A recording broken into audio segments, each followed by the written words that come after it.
Ola, benvidos un día máis a esta sección de entrevistas de Atlántico TV.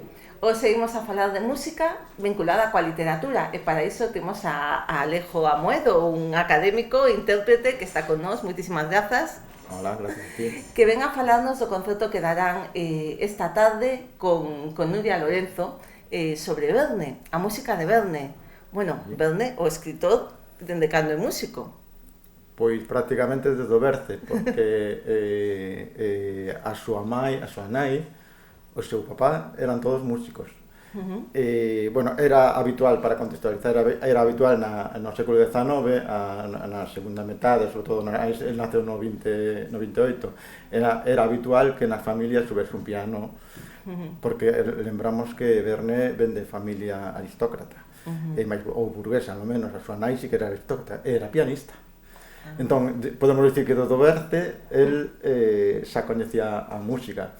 O non haber grabacións, pois a música formaba parte do seu lecer habitual, da súa tal, aparte como formación tamén. El que facía? Tocaba, era intérprete, escribía? Parece que si, o sea, el tocaba o piano. Hai declaracións que del mesmo, na entrevista moi a posterior, donde dicía que si el quisese dedicarse á música, probablemente o fixese moito mellor que algúns dos contemporáneos. Estamos a falar que el tiña amizade con todos os compositores en París da súa época, Offenbach, Delibes, Masse, en fin, uns compositores moi importantes. E coñecía todo o que estaba a ocurrir en París. E se conserva obra obra musical? Sí, a ver, él é o letrista, indudablemente. Como tal, si se conserva porque se editaron. Ao editarse as partituras, hai que decir que a música, incluso que vamos a interpretar esa tarde, pois é a unión da música dun íntimo amigo del, que se chamaba Ignar, Aristide, o nome era Aristide, Ignar, e a letra del, expresamente feita para esa música. Canto hai de música del non se pode saber, porque seguro que a componía a 4 mans, eran moi amigos, nacidos os dous en Nantes, ademais, co cual forma parte da súa xuventude. E hai que dicir que todo o que vamos a facer esta tarde é anterior a que el fose recoñecido pola primeira súa obra. Todo moito anterior á súa fama como novelista. E como era como letrista, como músico? A ver, a música é fabulosa. A letra é unha letra do 19, estamos no pleno romanticismo, digamos xa un romanticismo non pleno de todo, pero si entonces os cánones é unha música refinada, elegante, e trata o que trata o romanticismo, que son da individualidade, do interior, dos sentimentos, con lo cual aí está o amor. Casi todas que vamos a interpretar están relacionadas co amor. Canto e como vai a ser o concerto? Cando así a interpretar e como foi o criterio de selección?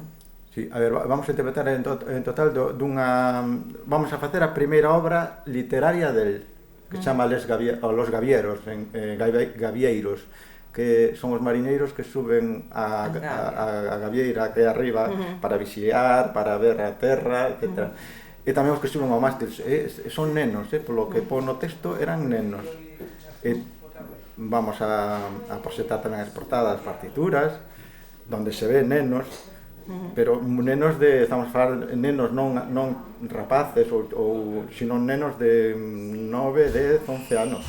Que diferencia. E algún negro incluso, o sea, era lógico que traballaban nos barcos. Entonces, desde esa que é de 1847, hasta o 1857, que se publicaron as rimas e melodías, que tamén vamos a facer 6 rimas e melodías. Porque el ten moitas. Non, precisamente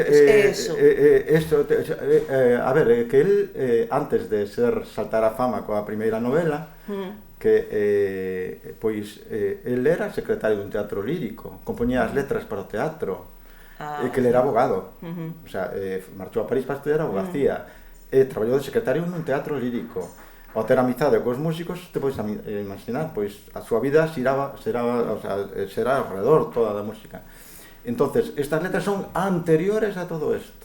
O sea, o inicio literario de Verne, esa é a importancia. E ademais con a música do seu amigo, moi ben, como acabo de dicir antes, moi ben escrita e feita. E na súa literatura se aprecia, non sei, un ritmo musical, esa formación musical? No resto da literatura Sí, na posterior, literatura que xa fixo famoso. Pues vamos a 20.000 leguas de viaxe baixo mar, aquí entran na ría, el chama de Bahía, na ría de Vigo, ven no Nautilus, e no Nautilus hai un órgano. O sea que sempre está. Todas as túas novelas, Miguel Estrogoz, por exemplo, ten música, ten un conto musical.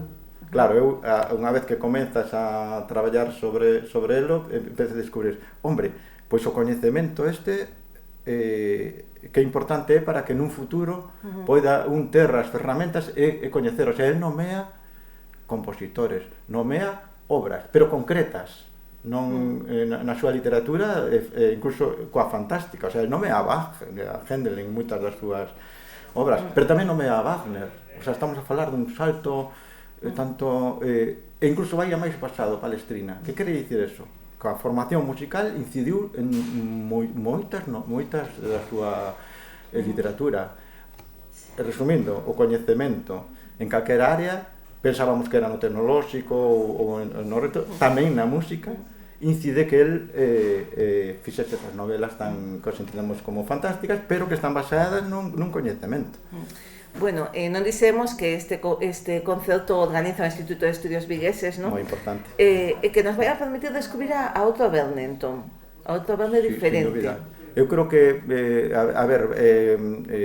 vai a estar presentado por Antonio Giraldez, que é un erudito, verniano, ademais, entón vai a contextualizar isto que estamos a falar perfectamente, e eu dou unhas pinceladas simplemente para que a xente despois que é o importante, escoitar a música. Aí entra a voz de Nuria tamén, Nuria Lorenzo, que bueno, levamos un traballo bastante importante, porque desde conseguir as partituras hasta darlle forma, os textos non é un francés actual, é un francés do 19, hai palabras que non sabemos moi ben o significado, temos que preguntarlle a xente que sabe, realmente. E pois ese traballo que se pode chamar de investigación está metido na interpretación. Entonces, que se vai ofertar? Pois esta contextualización por medio de Antonio Giraldez, a voz de Nuria e o acompañamento pianístico. E a xente simplemente ten que disfrutar das obras, sobre todo musicais, ao marxen do contido. O contido dos textos, se dixen antes, é todo amor. Todo sentimento. Bueno, pues nada, entón temos unha cita hoxe en Artes e Oficios, non? Sí, no salón, porque decir que tamén vamos a utilizar o piano que teñen que da boa de Puri del Palacio. Ese piano é de 1890 algo, o sea, de finais do 19. Está na época de... O sea, que está moi contextualizado.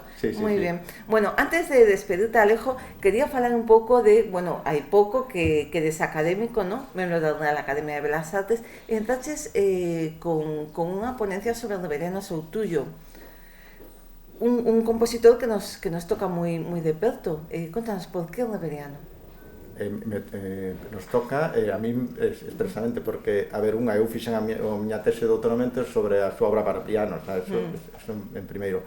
Pero segundo, eu son nacido en Redondela, vivo en Vigo, desde, xa perdín a conta. Pero, entonces, Reveriano Soutullo naceu en Pontereas, pero viviu casi toda a súa nenez en Redondela, e veraneaba en Redondela. E viviu tamén en Vigo, na temporada. E foi para Madrid, que foi onde falleceu, onde fixo gran parte da súa obra. Eu tamén estudei en Madrid. Ou seja, podes dicir que desde pequeno eu escoitaba falar de Reveriano Soutullo. Hai unha querenza persoal, non? Pero despois descubrir porque Reveriano Soutullo era coñecido só para a parte lírica, os pasodobles, eu descubri que ten obra para piano. É unha obra perfectamente feita, con unha finalidade que era precisamente moi similar a de Verne máis Aristide, que é facela nos salóns, o sea, nas casas. non tanto nas grandes salas de concertos, En lugares máis íntimos, non? Sí, por exemplo, isto sería un espacio onde podemos ter un piano. Non, pero mira, temos que apuntalo, Pois non estaría mal, porque a música necesita ser comentada. O sea, escoitada primeiro, iso é importante, e logo comentar. Para comentar necesitamos as palabras, e a veces hai palabras que non podemos aplicar á música, porque os sentimentos son sentimentos, e a música expresa precisamente eses sentimentos. Moi ben. Bueno, Alejo, pois moitísimas grazas por ver a falar de música, de Verne, de Verano Soutullo, e compartilo con nós. Moitísimas grazas por ter vido. A vos por invitarme, vale? Grazas.